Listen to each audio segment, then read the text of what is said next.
ఏంటి ఉమ్, ఏమండి ఏమే ఈ విషయం తెలుసా మీకు? ఏంటి? మా పక్కింటి సుబ్బారావు ఉన్నాడు కదా, ఉమ్, 60 సంవత్సరాలు నిండిపోయాడికి. ఆ, అయినా అదేం పోయి కాలం అనండి, ఆడవాళ్ళందరినీ కూర్చొని ఉప్పర మీటింగ్ పెట్టుకుని చొంగ కార్చుకొని చూస్తాడు.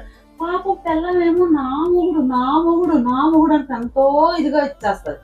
అయినా పిల్లాన్ని ఎలా మోసం చేయాలనిపిస్తుందండి? భలే వాడు స్ట్రాంగ్గా కార్చుకుంటే ఎందుకు, ఎంతమందితో కూర్చుంటే నీకెందుకే వాళ్ళ విషయాలు మనకి ఎందుకు చూస్తే. ఇప్పుడు నువ్వేదో ఆడి గురించి చెప్పినట్లేదు, నువ్వు వచ్చి నాకు ఇంటిస్తున్నట్టు ఉంది.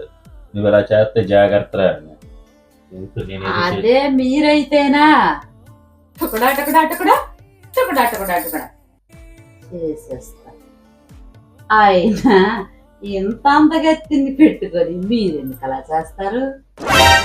అందుకత్త భలే అందుకత్త నువ్వు అనుకుంటే సరిపోదే, నేను అనుకోవాలి. నా కంటికి కనిపించాలి అలాగా. అంటే అంటే ఏం లేదే.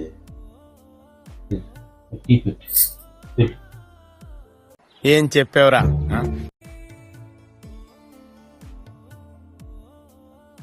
దొంగొత్తి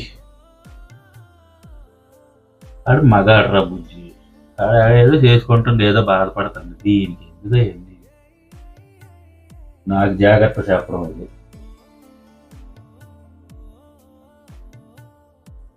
ఏమండి ఏమండి ఉమ్, అనేది వెంకట్రావు గారు ఉన్నారు కదా, చెప్పు. వాళ్ళ ఆవిడకి చంద్రహారం చేయించారండి. మీరు ఉన్నారు ఎందుకండి, మన నుంచో అడుగుతున్నాను చంద్రహారం చేయించమని. చేయించారా నాకు? ఒక గంట క్రితం వచ్చావు, సుబ్బారావు సొల్లు కార్చాడు, 10 మందిని గ్రూప్ మీటింగ్ పెట్టాడు ఆడవాళ్ళతోనని చెప్పావు. ఆడలాగుంటే తుకడా తుకడా అన్నావు.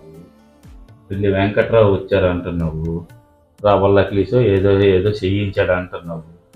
ఆడలా చేయించారని అడుగుతున్నావు. ఈడ్లా చెయ్యాలా, ఆడలా చెయ్యాలా, ఎవరిలా చెయ్యాలి? అయితే ఇద్దరిలాగా చెయ్యాలా? అట్లుంటది మనతో. మీరు ఎవ్వరిలాగా ఉండొద్దు, మీరు మీలాగే ఉండండి. నాకే వద్దు బాబోయ్.